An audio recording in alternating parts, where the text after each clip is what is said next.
हमारे समाज में कई ऐसे लोग हैं हमारे बीच जिनकी जिंदगी खुद के लिए नहीं बल्कि दूसरों के लिए समर्पित होती हैं, जो दूसरों को खुश देखकर खुश होते हैं, दूसरों को दुखी देखकर बेहद दुखी होते हैं। दूसरों पर अपना सर्वस्व निछावर करने वाली ऐसी ही एक शख्सियत का नाम है पद्मा ठाकुर, जो आज किसी परिचय का मोहताज नहीं है।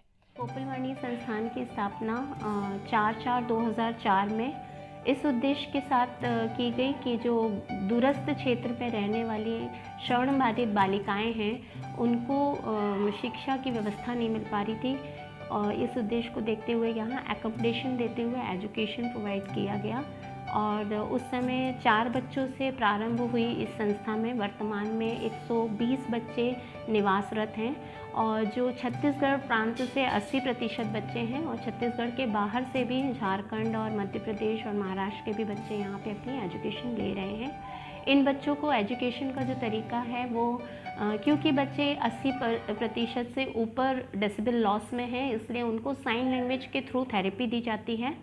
अलग अंदाज है जैसे छिड़ता कोई साज है, हर काम को टाला करते हैं, ये सपने पाला करते हैं।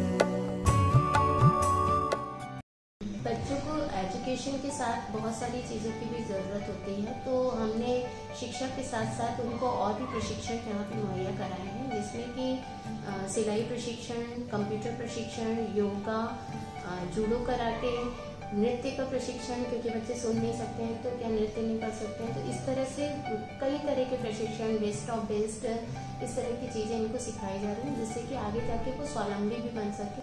कहीं ना कहीं जो हमारे बच्चे हैं जिन्होंने आज जॉब प्राप्त किया है, तो उन लोगों को जॉब हमने नहीं दिलाया है, हमने तो सिर्फ उनको आगे करने का काम किया है। कहीं ना कहीं समाज के कुछ लोगों में ये चीज़ आई कि ऐसे लोगों को भी हमको इस्टेब्लिश करना है और इनके अंदर कुछ एबिलिटी है, तो कुछ लोग आगे आए, जैसे टपरी कैफ़े हैं, नुक्कड़ कैफ़े है, फिर उसके बाद मॉल्स वगैरह हैं, जिन्होंने ऐसे बच्चों को जॉब दिया।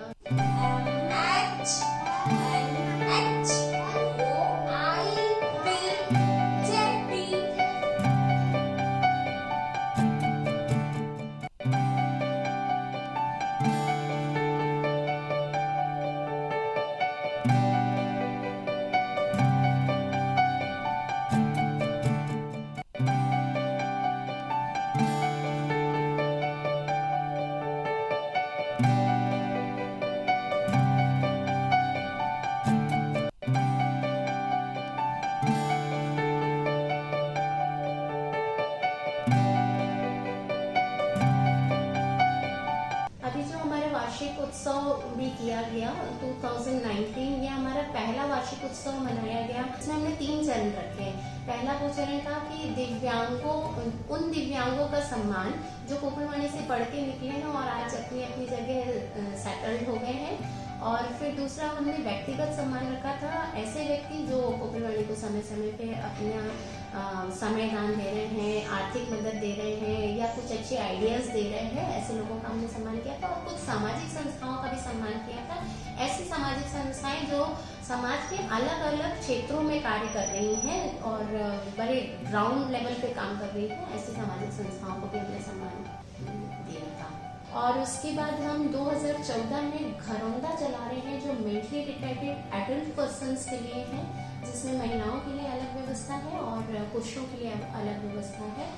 मैंने देखा कि 15 वर्ष पूर्व जब मैंने इस विद्यालय की स्थापना करी थी या स्टार्ट किया था, तो लोगों में इतनी अवेयरनेस नहीं थी, और लोग दिव्यांगों को बस वो जो हाथ पैर नहीं है जिनके, या ये कुछ कर ही नहीं सकते हैं, इस तरह की मेंटालिटी थी उस समय लोगों के। पर अब मैं धीरे धीरे देख रही हूँ कि आज 2019 या 2015-16 से मुझे देखने में आ रहा है कि छोटे छोटे से ग्रुप सोशल वर्क करने के लिए आगे आ रहे हैं।